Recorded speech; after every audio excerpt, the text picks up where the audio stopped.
Nous allons à présent parler de Shabbat Shira. On appelle ainsi le Shabbat dont la lecture hebdomadaire est la Sidra de Béchalah, celle que nous réciterons d'ici peu. Bien que dans cette section shabbatique, il soit question également de la sortie d'Égypte, du passage de la mer Rouge, ainsi que de la manne, et enfin de la source du Horev, autre nom du Mont Sinaï, enfin de la guerre contre Amalek, eh bien c'est le cantique de la mer, ce qu'on appelle en hébreu Shirat Hayam, qui a donné son nom à ce Shabbat. Un Shabbat tout à fait particulier, donc Shabbat Béchalah. Shira, je vous rappelle, c'est le nom, en hébreu ça veut dire un chant ou un hymne, un poème, un cantique. Toutes ces traductions sont valables. Ce cantique sera pour Israël à toutes les époques de son histoire d'une actualité jamais démentie. Quelle est donc la signification particulière de cet hymne, de cette Shira par excellence? En fait, le sage décompte dans la tradition juive 10 chants particuliers. Et un de ces 10 chants, c'est le fameux Shirat Hayam, le chant de la mer. C'est la fameuse Shira que nous récitons en vérité tous les matins de l'année, sauf peut-être le matin de Tisha B'Av, où on récite à la place le fameux Hazinu. Mais sinon, tous les matins de l'année, nous récitons Shirat Hayam, qui est un rappel historique de la sortie d'Égypte, ou plus précisément, après la sortie d'Égypte, de la traversée de la mer, dont je vous rappelle que c'est durant cette traversée-là que le dernier des derniers Hébreux, même la plus humble des servantes, a plus vu en direct que ce qu'ont vu les plus grands prophètes d'Israël.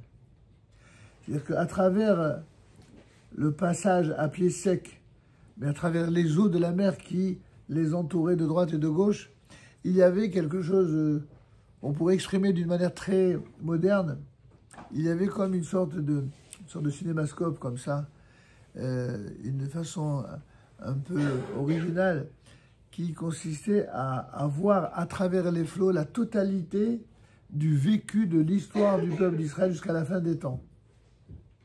Ils ont vu à travers les flots tout ce qu'il allait addevenir au peuple d'Israël. Donc au début, ça a commencé avec évidemment beaucoup de complaintes et de pleurs et de souffrances.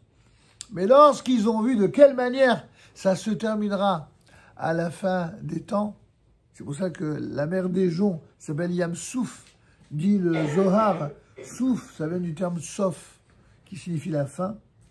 À savoir que c'est à la fin des temps, au sens eschatologique, à la fin des temps messianiques, alors quand Moïse a vu non seulement que la délivrance d'Israël sera effective, mais à travers la délivrance d'Israël, c'est la délivrance de tous les peuples, la rédemption de toutes les nations de la terre qui connaîtront enfin une véritable paix, non pas la paix maintenant, mais la paix éternelle.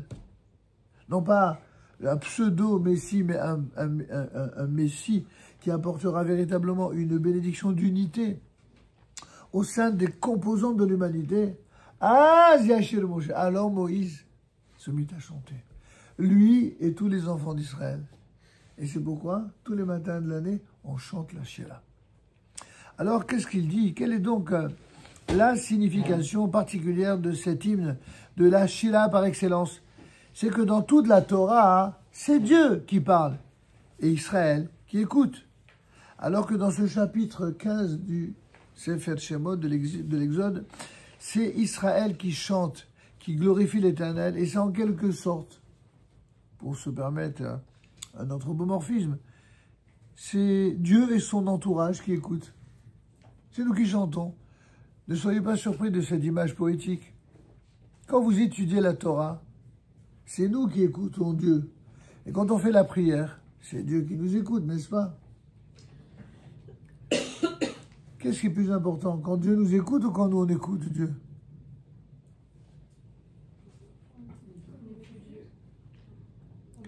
C'est quand nous on écoute Dieu. Oh, ils sont religieux. Mais les deux sont importants. Demandez à un couple, qui est-ce qui est le plus important? Quand c'est le mari qui écoute ou quand c'est la femme qui écoute? Bon, évidemment, si vous posez la question à une féministe, elle va vous dire c'est quand le mari qui écoute. Et si vous interrogez un macho, il va vous dire c'est quand c'est la femme qui écoute. D'accord? Et si vous posez la question à un Talmid Chacham, Un couple uni et heureux, c'est celui qui est capable d'avoir chacun des membres de ce couple qui est à l'écoute de l'autre. Chacun. Évidemment, forcément, si l'un est à l'écoute de l'autre, ça veut dire que l'autre parle, parce qu'il ne va pas écouter les bouches volées. Donc c'est un tour de rôle, c'est pas un jeu, c'est une réalité. Quand l'un parle, l'autre écoute. Mais de temps en temps, c'est bien de changer les rôles. Parce que si c'est toujours le même qui parle, et toujours le même ou la même qui écoute, là, à un moment donné, il y a une lassitude, voire une escalade d'incompréhension, de mésentente, c'est le cas de le dire. Non. Il faut qu'il y ait un échange. Il faut qu'il y ait une complémentarité. En un mot, il faut aimer. Aimer, c'est d'accepter d'écouter, même ce qui est stupide, même ce qui est insupportable à entendre. Aimer, c'est supporter. C'est pas facile, hein. Donc quand on a passé un certain âge, on peut, et qu'on est encore en vie, ça va. On peut le dire avec le sourire. Mais des fois, on enrage. Allez dire ça à quelqu'un qui vient de divorcer ou qui a envie de divorcer. Et s'il m'écoute, je vais dire, ouais, il est bien gentil le rabbin, hein, mais hein, il n'est pas à ma place. Mais qui lui dit à cette personne qui penserait ainsi qu'on n'est pas à sa place? Qui lui dit ça? Les gens sont toujours des fantasmes sur ce qui se passe dans la vie des gens. On a tous nos épreuves, on a tous nos difficultés, on a tous aussi nos bonheurs, Dieu merci. Mais quand quelqu'un est incapable déjà d'accepter et de reconnaître et de dire merci à Dieu pour le bonheur qui lui arrive, alors il passera sa vie à se plaindre. Et celui qui passe sa vie à se plaindre, même quand il a le bonheur, il n'est pas capable de l'apprécier. Il n'y a rien de plus beau pour un homme que d'avoir épousé la femme qu'il aime. Il n'y a rien de plus beau pour une femme d'épouser l'homme qu'elle aime. Alors si c'est aussi simple et évident que ça, comment ça se fait que ceux qui se sont dit des noms, tous les beaux noms de fleurs et de nénuphars, et tout d'un coup, quand ça marche, quand ça tourne pas, ça devient des drôles de noms d'oiseaux et d'insultes. L'amour est aussi puissant que la mort. Il y a quelque chose de terrible, de sombre et de violent lorsque ça ne se passe pas bien. C'est parce qu'on doit avoir conscience de cela qu'on doit faire des efforts pour que ça n'arrive pas. Chaque fois qu'on se dispute, au sein d'un couple, eh ben, ça pourrait toujours déclencher une guerre, la Troisième Guerre mondiale, hein, ou en tout cas une haine terrible. Ou alors, on prend sur soi, on est plus fort que la difficulté, et on essaye de trouver une solution. Évidemment, il faut être deux. Pour se disputer, on n'a pas besoin d'être deux. On peut se disputer tout seul. Pour s'aimer, on a besoin d'être deux. C'est plus dur de construire que de démolir. Toute l'histoire de l'humanité nous le prouve tous les jours. Alors, le Shabbat Shira, c'est une sorte d'hymne à l'amour, d'hymne à la beauté, d'hymne à la grandeur, d'hymne à la foi dans ce qu'il y a de libérateur et de constructif. Ce cantique, donc, n'est pas simplement l'expression de l'admiration sans borne à la vue du miracle le plus grand de notre histoire. Il exprime surtout notre émouna, notre foi, notre confiance et une foi absolue en l'Éternel. C'est ainsi qu'il est dit d'ailleurs dans le dernier verset du chapitre 14, qui précède le cantique. Vaya'aminu b'Adonai uv Moshe avdo. Ils eurent foi en l'Éternel et en Moïse, son serviteur. Ils eurent alors la conviction intime que tout ce qui leur était arrivé dans le passé, les souffrances de l'esclavage, tout comme la joie de la libération, toutes les épreuves que l'avenir leur réservera encore, tout cela n'est que l'effet du Hess et de la bonté et de la sollicitude de l'Éternel pour Israël. C'est dur, hein, de se conditionner ainsi à trouver même dans la souffrance quelque chose de bien. Comment on peut faire ça? Est-ce qu'on nous demande d'avoir une attitude illogique, aveugle, inhumaine, voire masochiste? Rien de tout cela, mes amis. Au contraire. être capable de voir le bien même en pleine obscurité. Quand ça vient de Dieu, j'insiste, quand ça vient de Dieu, c'est le seul moyen d'être fort et résistant contre toutes les épreuves de la vie.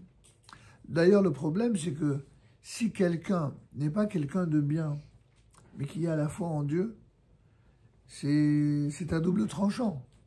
Sa foi peut l'amener à être complètement aveugle et être un extrémiste assassin. Donc attention, quand on parle de la foi ici, qui est capable de supporter même les injustices, c'est la foi dans la bonté de Dieu qui nous oblige, nous, à faire exactement le contraire des assassins, le contraire de ceux qui ont de la haine. Il faut être profondément amoureux de Dieu et de ses créatures pour être capable de faire la part des choses dans toutes les formes de combat. Comment, par exemple, savoir quand répondre généreusement à un appel quand quelqu'un est dans le besoin et quand avoir une distance? C'est pas donné à tout le monde. Les radins, ils vont dire, ah oui, celui-là, c'est un gratteur, ouais, je le vois, il ramasse toujours à telle rue. Et il sera même capable d'inventer ça pour n'importe qui demande parce qu'il est radin. Quelqu'un de généreux, il va donner tout le temps, simplement parce qu'il a peur de commettre une injustice. Évidemment, il n'y a pas d'un ami, hein. Chacun en fonction de ses possibilités. Mais l'élan du cœur, il est déjà le reflet de ce qu'on est par rapport à celui qui tend la main. Au point que nos maîtres disent que celui qui exprime par son cœur un soutien, le premier bénéficiaire du bien qu'il fait, c'est qui? C'est lui-même. Exactement. Pourquoi? Parce qu'il se bonifie. Au lieu d'aller se trouver des excuses et des échappatoires pour ne pas rien faire, il donne, Dieu voit. Dieu observe que ce gars-là, il est vraiment bon. Alors, puisque Dieu, voyant que il est volontaire pour être un des distributeurs des biens de ce monde, alors dit celui-là, c'est un bon, je vais lui donner plus. Il va gagner plus. Bon, évidemment, Dieu n'a pas dit soyez feignants, jouez au loto, comme ça vous ferez du bien. Non, c'est pas ça. Il faut travailler. Certains disent même il faut travailler plus pour gagner plus, même si toutes les vidéos en ce moment vous disent le contraire. Hein? Il suffit de jouer, vous allez gagner 2000, 3000, 5000 euros par mois. Ça, faites comme ça. Et vous appuyez en bas et vous suivez la conférence gratuite. Toujours gratuite, évidemment. Et dès que vous appuyez, vous voyez combien que ça coûte. Bon, il y a des gens malheureusement naïfs qui tombent là-dedans. Le secret de la richesse, si tant est qu'il y en ait un seul, c'est d'abord le travail, le sérieux et la générosité. C'est tout. Il faut être sérieux, il faut travailler, toujours travailler, et être généreux. Quand on allie la générosité au travail et la combativité dans ce domaine comme dans le reste, alors Dieu ouvre toujours les portes. Des fois c'est immédiat, des fois ça prend plus de temps, mais moi je n'ai jamais vu quelqu'un de généreux qui terminait sur la paille. Jamais. Et j'ai connu un petit peu de monde dans ma vie quand même. Par contre, j'ai vu des gens qui étaient milliardaires, qui ont planté tout le monde, qui ont emprunté à tout le monde, qui ont arnaqué tout le monde, y compris les banques, et qui se sont retrouvés derrière les verrous, et nus et crus, et leurs femmes en train d'obliger de faire des ménages. Ça, j'ai connu aussi. Eh oui, les gars milliardaires, ils ont tout perdu. Je vous dis, c'est pas des histoires pour contes de fées. J'ai du vécu. On a connu des gens comme ça. Donc, nous, on fait confiance en la Torah. Et on sait que, pourtant, on n'est pas riche du tout, mais dans les termes de ce que certains appellent la richesse. Notre richesse, c'est voilà, les livres, la Torah, les enfants, la santé. Et encore, c'est pas toujours simple, même là-dedans. Et puis, de pouvoir rendre heureux, de pouvoir apporter un soutien, ça c'est notre bonheur. Et de temps en temps, on ne crache pas sur une richesse matérielle minimale. Mais bon, quand ça vient, c'est tant mieux. Et quand ça ne vient pas, c'est pas grave, c'est pour une autre fois. Et finalement, on le voit tous les jours. Regardez, chaque fois, il y a des gens dans des situations incroyables. Et finalement, il y a tout le temps des miracles. Mais vraiment des miracles. Il n'y a pratiquement jamais tous les grands appels qui sont faits. Et Dieu sait s'il y en a sans arrêt, sans arrêt, sans arrêt. Eh bien, c'est à tour de rôle, c'est parfois les mêmes, parfois c'est d'autres. Ils sont toujours. Les Juifs sont très généreux. Et c'est pour ça que les antisémites, les vrais, ont toujours traité les Juifs de radins. Mais c'est toujours comme ça. La Gemara dit, quand la possèle, Bemumo possèle, quand quelqu'un, il discrédite et il disqualifie quelqu'un, il ne le fait toujours que par sa propre tare. Et il n'y a que les radins qui traitent les autres de radins. Il n'y a que les voleurs qui traitent tout le monde de voleurs. Il n'y a que les gens qui sont malhonnêtes, qui mettent l'honnêteté des gens systématiquement en jeu. Quand quelqu'un est droit, intègre, généreux, il est comme ça. Après, ça ne l'oblige pas à être aveugle et stupide. Il peut être intelligent et précautionneux, bien sûr. Mais après, ça dépend. Top. On revient et on termine sur ce Inyan. Donc, ce cantique de la mer a été... Ah oui, pardon, j'ai oublié une phrase importante. Il n'y a pour Israël de joie et il n'y a de raison d'être que par la Emouna, c'est-à-dire une foi sans borne, ainsi que dit le psalmiste, c'est-à-dire David Ameller, le roi David, dans le psaume 97 au verset 11, et la joie sur les cœurs droits. Quand est-ce que vous repérez quelqu'un de droit et d'intègre? C'est quelqu'un, il est souriant. Son sourire est le reflet de son état d'âme. Quand quelqu'un, il est tordu, il fait toujours la tronche. Avis aux amateurs. Je ne parle pas de ceux qui sont malades. Attention. Là aussi, ne me faites pas dire ce que j'ai pas dit. Il y a des gens, ils souffrent vraiment. Ils ont des maladies et ils souffrent. Et ils font pas ils sont pas souriants. Alors, ils sont malades. Que Dieu les protège et qu'il les soigne. Ok? Mais cet exemple mis à part, dans tous les autres cas, si quelqu'un fait toujours la tête, vous pouvez être certain qu'il a des problèmes dans sa tête, il a des problèmes dans sa émouna, il a des problèmes dans son église. Il n'est pas heureux. Il a un problème qui est lié à son état d'âme, sa neshama. Et il a un problème d'intégrité. Quand quelqu'un est droit et intègre, il n'est pas malheureux. Il peut avoir des coups durs, mais il se relève tout de suite. Mon père disait toujours, et en citant son propre père, qui était un très grand sage, il y a deux choses qui sont le reflet de l'âme d'une personne. Sa capacité à sourire et sa capacité à chanter. Il y a des gens qui chantent. Ils sont heureux de chanter. Ils sont heureux de sourire. Ça veut dire qu'ils ont une belle âme. Alors que ne se sentent pas insultés ceux qui chantent faux. Souvent, les gens qui chantent faux ne chantent faux que parce qu'ils ne chantent pas. Ne confondez pas celui qui chante faux et celui qui ne sait pas chanter. C'est pas la même chose. Ça, c'est en formateur du chant que je peux vous affirmer. Il y a beaucoup de gens qui croient qu'ils chantent faux. Mais en fait, ils ne savent pas chanter, ils n'ont jamais appris. Parce qu'ils croient que chanter, c'est comme quand on parle. Mais même parler, on apprend à parler, hein, en réalité. Il y a des véritables cours professionnels pour savoir placer sa voix, pour chanter. Bon, nous, on a souvent la gorge fatiguée parce qu'on parle sans arrêt. Mais la vérité, il suffit de passer une bonne nuit de sommeil, qu'on n'a jamais, mais bon. Eh bien, pour que la gorge s'arrange, il faut chanter. Il faut chanter. Dans une synagogue où les gens chantent, les gens sont heureux, ils sourient. Et en plus de ça, ils sont heureux de prier. Et surtout quand ils chantent, ils ne parlent pas avec le voisin. Et les gens qui ne chantent pas, ils nous cassent les oreilles à parler avec le voisin, et ça, c'est pas du tout sympathique. En tout cas, ce cantique, alors le psalmiste, qu'est-ce qu'il a dit? Et la joie sur les cœurs droits. Mais le prophète Habakkuk, dans son 2e chapitre, au verset 4, nous dira Tzadik bemunato yahye. Le juste vivra par sa ferme loyauté.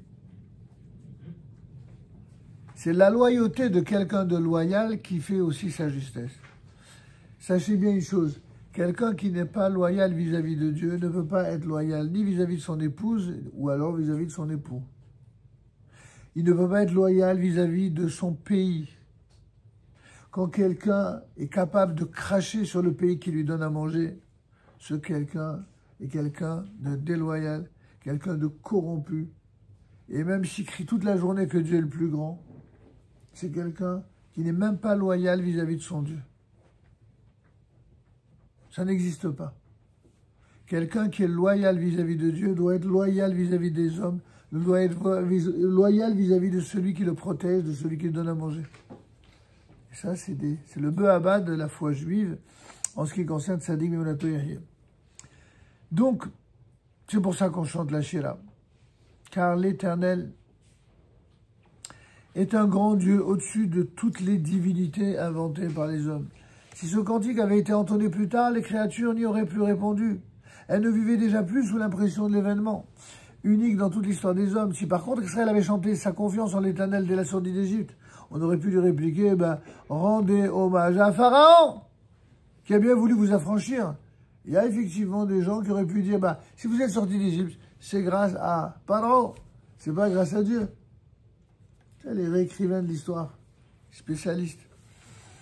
Par contre, ce sont ces mêmes gens qui, lorsqu'ils ont un problème, là, ils s'en prennent pas au Hamas, ils s'en prennent à Dieu. Alors, comment on échange les rôles entre les gens droits et les gens tordus. Les gens tordus essayent toujours de trouver le mauvais coupable. Les gens droits essayent au contraire de soutenir les causes qui sont droites. Rendez hommage au Pharaon qui avait voulu vous affranchir, car la puissance du Pharaon était loin d'être brisée. Ses chars et son armée étaient prêts à poursuivre ses esclaves affranchis alors qu'ils s'étaient égarés dans le pays. Mais c'est seulement à la vue de la destruction de cette armée réputée invincible que nos pères purent s'écrier « Chantons l'Éternel, car il est souverainement grand, coursier et cavalier, il les a lancés dans la mer. » Pour conclure, l'Éternel régnera à tout jamais. Adonai Imloch Leolam Vaed. En vérité, aucune créature au monde n'a chanté pareil cantique à l'Éternel. L'Éternel régnera à jamais. C'est pourquoi le cantique de la mer réjouit nos cœurs chaque fois qu'il est récité, avec une mélodie qui lui est propre dans la lecture hebdomadaire et également dans la paracha lue le 7e jour de Pessah. Nous l'avons également inclus dans les psouké des Imra, c'est-à-dire les psaumes que nous récitons le Shabbat et les fêtes, que nous disons également chaque jour dans la prière du matin. Il existe un usage spécial pour le Shabbat Beshalach, c'est d'éparpiller devant les fenêtres des miettes ou des restes du repas shabbatique à l'intention des oiseaux qui, en cette saison, ne trouvent pas beaucoup de nourriture dans la nature. C'est l'entre-deux. Et certains expliquent ce minhag, cet usage, par le fait que dans cette section shabbatique se trouve le récit concernant la manne, cette fameuse nourriture céleste qui fut envoyée à nos ancêtres pendant les 40 années de la traversée du désert. Dans ce récit, nous lisons dans l'Exode au chapitre 16, verset 25, « Mange-la, à propos de la manne, mange-la aujourd'hui, car c'est aujourd'hui Shabbat, en l'honneur de l'Éternel. Aujourd'hui, vous n'en trouveriez pas au champ. » Or, 2 versets plus loin, nous lisons, « Le 7e jour, quelques-uns allèrent à la récolte de la manne, mais ne trouvèrent rien. » À quoi ressemble la chose? À celui qui vous dit, c'est le Shabbat qu'on fait de la recette de toute la semaine. Ils se sont convaincus qu'il n'y a que le Shabbat qu'on gagne sa vie. Il est vrai que certains métiers sont, surtout en Europe et en France en particulier, ils travaillent plus le Shabbat que les autres jours de la semaine. C'est vrai. Mais ceux qui disent ça ne le disent que parce que leur niveau de Emouna n'est pas très élevé. Comment font tous ceux qui observent le Shabbat pour gagner leur vie? Vous croyez qu'ils mendient ou qu'ils attendent les petits cucuis des oiseaux? Ils s'organisent tout simplement. Soit ils choisissent des métiers judéo-compatibles,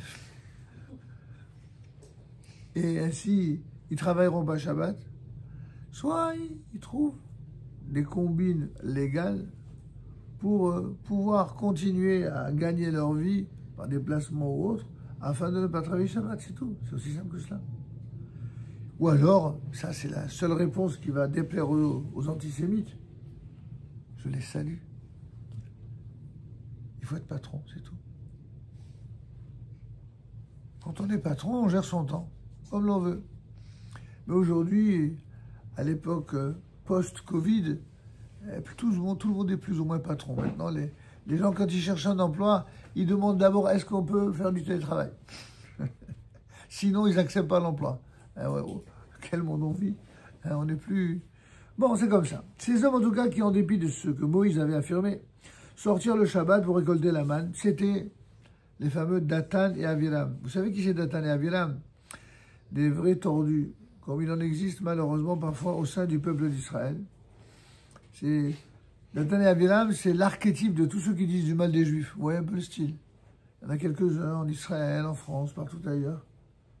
C'est des Juifs antisémites. Dathan et Aviram. Et oui. C'est pas nouveau, ça ne vient pas de sortir, ça a toujours existé. En général, les Juifs antisémites, ce sont les Juifs préférés des antisémites, et pour cause.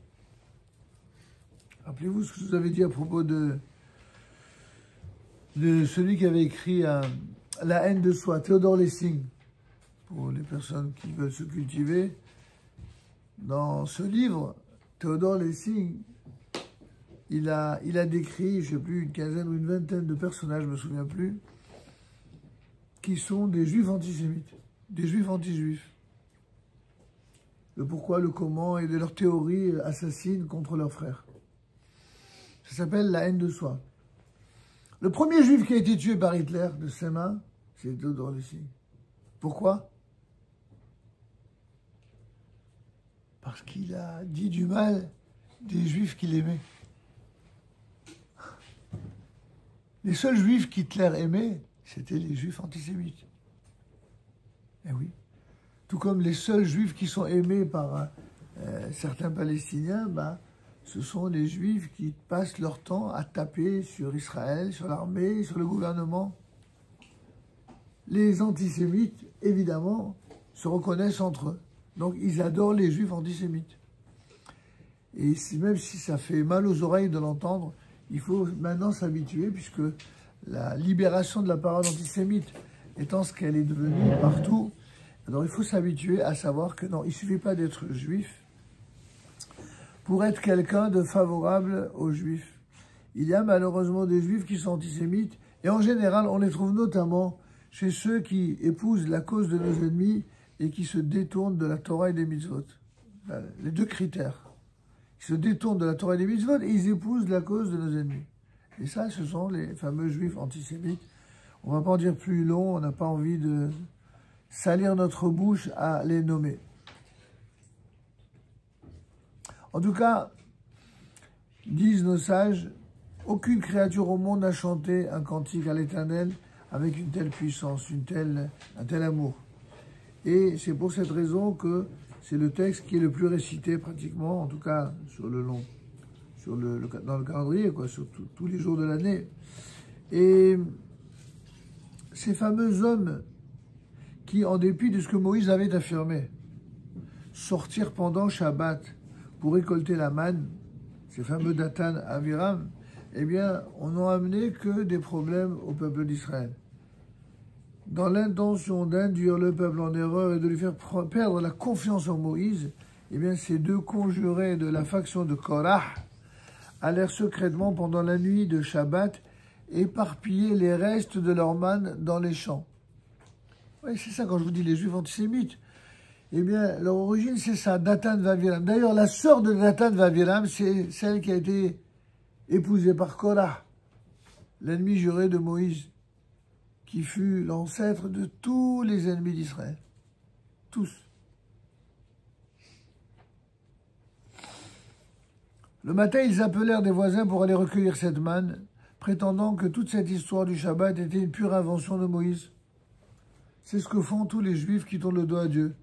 Ils traitent toujours les Juifs pieux de gens qui ont inventé, n'est-ce pas? C'est une Torah d'extrémistes, c'est une Torah de... Toujours, ils les montrent du doigt. Or, les oiseaux étaient venus entre-temps picorer les miettes que ces Réchaïm, ces pervers, avaient déposées dans le but de contester ce que Moïse avait dit à propos de l'interdiction de ramasser pendant Shabbat. Eux, ils ont fait quoi? Vous avez compris, vous avez suivi.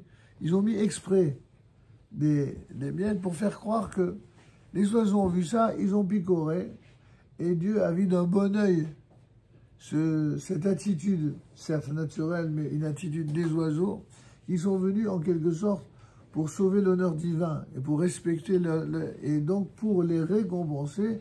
Alors certains sages ont institué ce minhag de garder justement des miettes de nourriture pour les oiseaux. Ainsi, grâce à ces oiseaux, le Shabbat fut sanctifié par le peuple d'Israël. Et aussi le minhag de jeter le Shabbat Béchalar, les miettes de notre repas aux oiseaux, doit nous apprendre que le Saint béni soit-il ne refuse sa juste récompense à aucune de ses créatures. D'ailleurs, une explication du même genre apparaît dans le Rashi sur le verset de l'Exode 22-30 à propos des chiens. On dit que aux chiens, vous la jetterez en pâture. Pourquoi? Parce que même les chiens, lors de la sortie d'Égypte, eh bien, avaient en quelque sorte participé et favorisé la sortie d'Égypte. D'autres disent enfin que les oiseaux méritent cette récompense parce que chaque matin, ils entonnent à leur façon un chant d'allégresse en l'honneur de leur créateur. Quoi donc de plus naturel que de leur donner cette récompense justement pour Shabbat Shira qui associe les deux symboliques.